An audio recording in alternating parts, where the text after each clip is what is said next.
بسم اللہ الرحمن الرحیم۔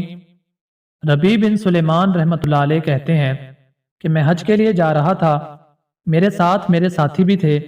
جب ہم کوفہ پہنچے تو وہاں ضروریات سفر خریدنے کے لیے میں بازار میں گھوم رہا تھا کہ دیکھا کہ ایک ویران سی جگہ پر ایک خچر مرا ہوا تھا اور ایک عورت جس کے کپڑے بہت پرانے بوسیدہ سے تھے چاقو لیے ہوئے اس کے گوشت کے ٹکڑے کاٹ کاٹ کر ایک زنبیل میں رکھ رہی تھی۔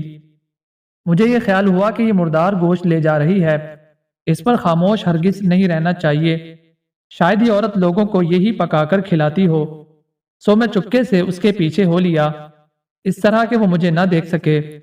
وہ عورت ایک بڑے مکان میں پہنچی جس کا دروازہ بھی اونچا تھا۔ اس نے جا کر دروازہ کھٹکھٹایا، اندر سے آواز آئی، کون ہے؟ اس نے کہا، کھولو، میں بدحال ہوں۔ دروازہ کھولا گیا اور گھر میں 4 لڑکیاں نظر آئیں جن کے چہرے سے بدحالی اور مصیبت کے آثار ظاہر ہو رہے تھے۔ وہ عورت اندر آ گئی اور زنبیل ان لڑکیوں کے سامنے رکھ دی۔ میں دروازے کے درزوں سے جھانک رہا تھا، میں نے دیکھا اندر سے گھر بالکل برباد اور خالی تھا۔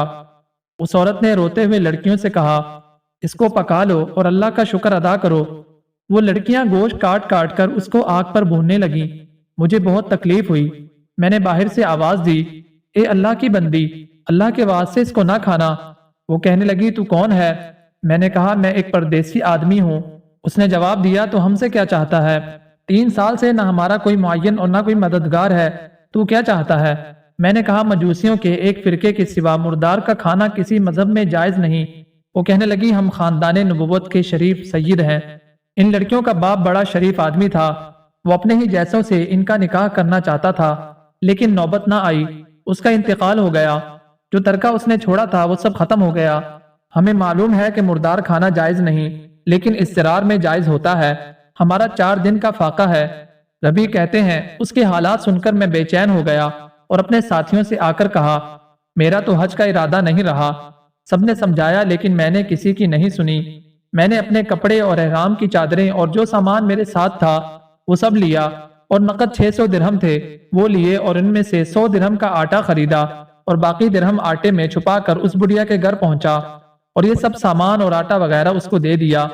اس نے شکریہ ادا کیا اور کہنے لگی، اے ابن سلیمان، اللہ تیرے اگلے پچھلے گناہ معاف کرے اور تجھے حج کا ثواب عطا کرے اور اپنی جنت میں تجھے جگہ عطا فرمائے اور ایسا بدل عطا فرمائے جو تجھے بھی ظاہر ہو جائے۔ ربیع کہتے ہیں، حج کا قافلہ روانہ ہو گیا۔ میں ان کے استقبال کے لیے کوفہ ہی رکا رہا تاکہ ان سے اپنے لیے دعا بھی کراؤں۔ جب حجاج کا ایک قافلہ میری آنکھوں کے سامنے سے گزرا تو مجھے اپنے حج سے محروم رہ جانے پر بہت افسوس ہوا اور رن سے میرے آنسو نکل آئے۔ جب میں ان سے ملا تو میں نے کہا، اللہ تعالیٰ تمہارا حج قبول کرے اور تمہارے اخراجات کا تمہیں بدلہ عطا فرمائے۔ ان میں سے ایک نے کہا، یہ کیسی دعا ہے؟ میں نے کہا، اس شخص کی دعا جو دروازے تک کی حاضری سے محروم ہو۔ وہ کہنے لگے، یہ کیسی بات ہے؟ تو بھی تو ہمارے ساتھ تھا، عرفات کے میدان میں ساتھ تھا، رمی جمرات میں بھی ہمارے ساتھ تھا، طواف بھی تو نے ہمارے ساتھ کیے۔ میں اپنے دل میں سوچنے لگا، یہ اللہ کا لطف ہے۔ اتنے میں میرے شہر کے حاجیوں کا قافلہ آ گیا۔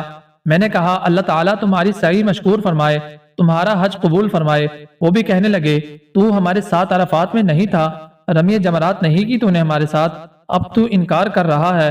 ان میں سے ایک شخص آگے بڑھا اور کہنے لگا، بھائی انکار کیوں کرتے ہو؟ تم ہمارے ساتھ مکہ میں نہیں تھے یا مدینہ میں نہیں تھے جب ہم قبر اطہر کی زیارت کر کے باب جبرائیل سے باہر کو آ رہے تھے؟ اس وقت ازدحام کی کثرت کی وجہ سے تم نے یہ تھیلی میرے پاس امانت رکھوائی تھی جس کی مہر پر لکھا ہوا ہے، من عاملنا ربح، جو ہم سے معاملہ کرتا ہے نفع کماتا ہے۔ اس نے کہا، یہ لو اپنی تھیلی واپس۔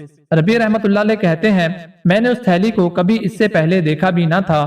اس کو لے کر میں گھر واپس آیا، عشاء کی نماز پڑھی، اپنا وظیفہ پورا کیا، اسی سوچ میں جاگتا رہا کہ آخر یہ قصہ کیا ہے۔ اسی کشمکش میں آنکھ لگ گئی تو میں نے حضور اکرم صلی اللہ علیہ وسلم کی خواب میں زیارت کی۔ حضور اکرم صلی اللہ علیہ وسلم نے تبسم فرماتے ہوئے ارشاد فرمایا، اے ربیع، آخر ہم کتنے گواہ اس پر قائم کریں کہ تو نے حج کیا ہے؟